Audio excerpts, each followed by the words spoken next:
Week lost its First Minister. Arthur Sinodinos said he'd step down until the end of a corruption inquiry into Australian Water Holdings, a company he chaired before he became a politician. I do not want this sideshow to be an unnecessary distraction to the important work of the government, which I am proud to serve. Whilst this process is underway, I will therefore be standing aside as Assistant Treasurer. Sinodinos has been called as a witness by the Independent Commission Against Corruption in New South Wales to explain his role in the company, which had, as a secret shareholder, the disgraced Labor power broker Eddie Obeid.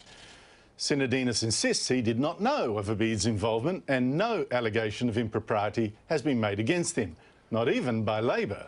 I've not argued he has acted corruptly. I'm arguing he should make a full explanation to the Senate. Joining me is former Treasurer Peter Costello and Bruce Hawker, former Labor strategist and campaign advisor to Prime Minister Kevin Rudd.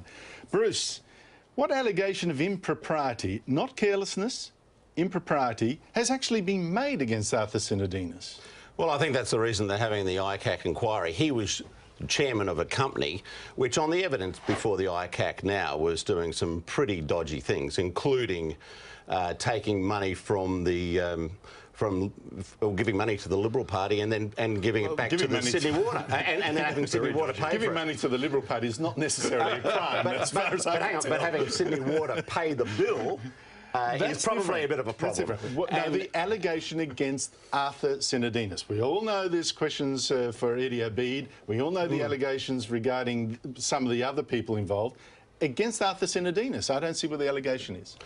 Well, I think that's why you have corruption inquiries, to look at all the witnesses in the matter. No. Well, sometimes that ends up what happens, but you have to look at all the circumstances. So he was chairing the company, and he stood to gain very significantly as a result of it. No, but you have to look at all the circumstances, and that's what the ICAC's doing at the moment. And I think that is why people like John Faulkner are probably saying, well, you know, this is something where we're not going to be making allegations against you, but you have got a lot of questions you've got to answer. So much I agree with, but the short answer to everything you've just said is there are no allegations against Arthur Sinodinos, who's appearing just as a witness. So why is he stepping aside?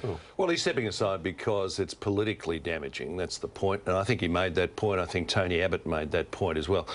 It's not said that he did anything corrupt, as far as I can see. It's not even alleged that he did anything corrupt. Why is it politically damaging? Well, it's politically damaging because he was in a company with Eddie Obeid, the former Labor MP. Now, that's not a crime either, by the way, but it's politically damaging. As far as I can tell, Peter, every single Labor politician in the government you serve was in connections with Eddie Obeid. Just let me make one last point there. You know, Eddie Obeid put his web of malign influence over a whole government, and the first person that goes down is a Liberal. I think by the time this is finished, if the test is anyone associated with Eddie Obeid has to lose office in some way, I think there's going to be a lot of people that are going. So the real issue is his judgment, isn't it? Well, yeah, it's not that he did anything wrong, it's just what he didn't do, perhaps. Well, you lie down with dogs, you get up with fleas, you know, and he'll say he didn't know that Eddie Obeid was a shareholder in the company, but Eddie Obeid's son and a nephew were on the payroll. That's he was receiving significant amounts of money. They were pouring money back into the Liberal Party. He says he didn't know. And that was being paid by Sydney Water. So these are things which a corruption inquiry or a Royal Commission rightly has to investigate. How damaging for the Liberal Party? Look, it's not good that somebody had to stand down, but he stood down, and now his fate is in the hands of ICAC. But I'll make this point that I don't think there's going to be any great joy for Labor here, because having set this standard, once the Royal Commission starts into trade unions, and we see who was associating with Michael Williamson in the HSU, and who was associating with other people in the CFMEU. If the test is going to be those who lay down with dogs have got up with fleas, there are going to be a lot of people in the Labor Party who have a lot to answer. I think that's a really interesting point, and I think it goes to a much broader issue about where both the Labor Party and the Liberal Party and the National Party get their money. You know, predominantly the Liberal Party get their money from corporate interests, and we're seeing real problems associated with that, with this Australian Water Holdings issue, and there's a lot of other examples out there probably. And the Labor Party gets it from the trade union movement. I think, you know, the time is fast coming where if we're going to be serious about cleaning this up, you say Liberals and Labor don't receive any money from corporates or from the trade union movement. Now, that's going to go down like a lead balloon on both sides of politics, but I think at some stage they've got to grasp that nettle and say, you know, enough is enough. This is just bringing down politics and politicians right around the country, and it's making people think very, very badly about politicians. Well, I think, but can I just make a point there? I mean, if you ban money from the trade unions, I don't think anybody would object to banning it from companies. But you've got to remember this, the trade unions just aren't funders to the Labor Party. They control 40% of the votes of the Labor Party. 50%. So 50%, okay, 40% in some seats. So it's not just a question of this infecting the Labor Party via money. You take Michael Williamson, he wasn't just an HSU boss, he was the federal president of the ALP. He's now sitting in jail, the federal president of the ALP. While you were advising the ALP, your federal president is now in jail. So it's not just a question of saying, oh, well, we won't take money anymore from these trade unions. You would have to go far wider than that. And by the way, Peter, I absolutely agree with that, and I've written extensively on this point too. The time is also approaching where if you do take the funding of the Labor Party away from the unions, you have to say, well, the unions and the Labor Party have to reassess their relationship. And if the Labor Party is going to go on and be a serious player in the 21st century, it has to broaden its base, change the way in which it elects its leaders, change the way in which it elects its... the union control. And truly become a... Yes, exactly. So you talk about EOB having a 30% share in Australian water holdings. The trade union movement has a 50% share in the ALP. Absolutely. Look, all that is true. And all that's true. Gentlemen. Billy Shorten will. Well, I certainly won't argue. You won't. Order. Billy Shorten will. Also, there's going to be more developments yesterday in the Australian about slush funds, how companies donate to, in this case, an AWU slush fund run then by Julia Gillard's boyfriend. And I think that will be also a focus of corruption inquiries. Julia Gillard says she did nothing wrong. Ex-boyfriend, sorry. Ex-boyfriend, but boyfriend at the time. Bruce, talking about funny money, a Taiwanese-born developer, Kung Ching Wan, gave a $200,000 donation to Kevin Rudd to do campaign polling at the eve of the last election, polling commissioned by you.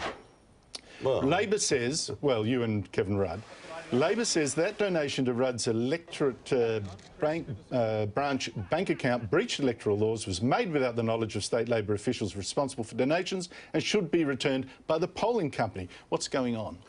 Well, a donation was made to the campaign. It was made by an Australian citizen, and it was done late in the campaign, I think on the 3rd of September, because, frankly, Labor was fighting to hold the seat of Griffith. And that really is the beginning and the end of it. Well, the Queensland Labor branch, it seems to me it's AWU associated, talking about union involvement. This seems like payback. Well, you know, you may well say that. The person who made that comment may well say that. But... And what do you say? But what I say is that this was a case of... I couldn't possibly comment, he says. Your Honour, this is an example... You may say that, but I couldn't possibly comment.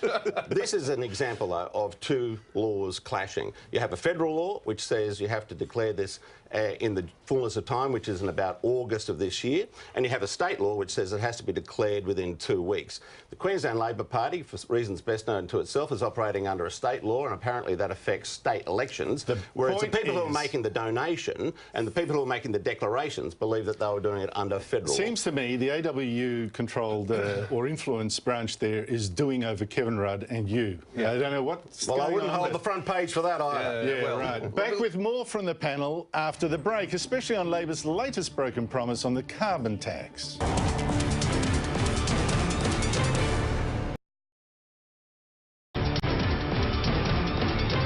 Julia Gillard made this infamous promise 2 elections ago. There will be no carbon tax under the government I lead. Labor lied, it gave us a carbon tax. The damage to its credibility was so terrible that when Kevin Rudd replaced Gillard, he made another promise to get rid of the carbon tax. The government has decided to terminate the carbon tax to help cost of living pressures for families and to reduce costs for small business. But we were fooled again.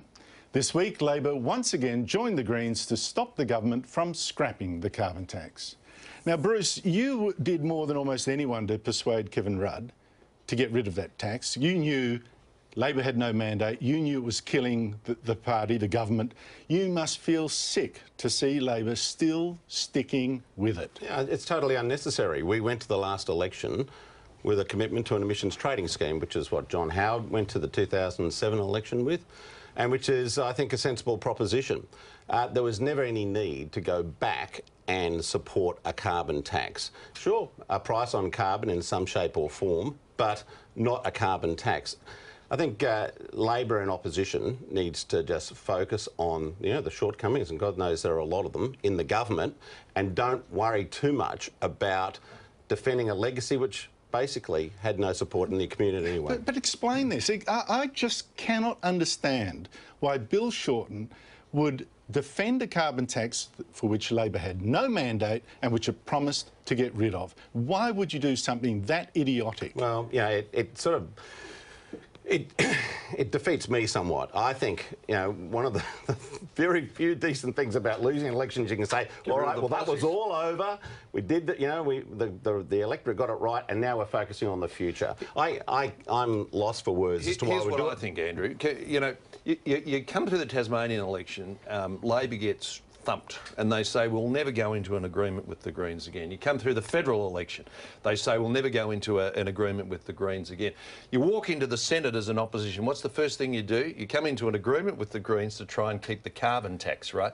Now, why would you do that? My view is that Labor's base has now shrunk so much, it sees itself in a competition with the Greens for that left constituency. Whereas when it was in government, when Rudd came back into government, it was actually going for the middle ground. And this is a strategy to try and hold the base rather than appeal to the general public. But no, that's ridiculous. You don't hold the base when your base is 1/3 of the vote. Don't tell me it's illogical, right? This is the Labor Party. I'm trying to get inside the mind of the Labor Party. It's a bit like One Flew Over the Cuckoo's Nest. Don't tell me it's illogical. I just think that's the thinking. He's doing his best. Look, I actually believe that Labor is best when it governs from the centre. Yes. You know, it has to move to the centre on a number of issues, and it certainly has to be saying to the Green Party, we are not the Green Party, we're not going to have nothing to do with you. By the way, the Liberals did go into cahoots with the Greens in the Senate when Rudd tried to introduce his emissions trading scheme. Oh, so, look, that might be the case. Hang on. Cahoots. The Liberals opposed it because they were against the emissions trading scheme. The Greens opposed it because it didn't go far enough. And you voted together. So one from the left and one from the right, old son. And you voted together to knock it down. That is cahoots. That's exactly what it is. I have had reservations about the Royal Commission into the home insulation disaster, Kevin Rudd's, because I thought, victor's justice, why go through?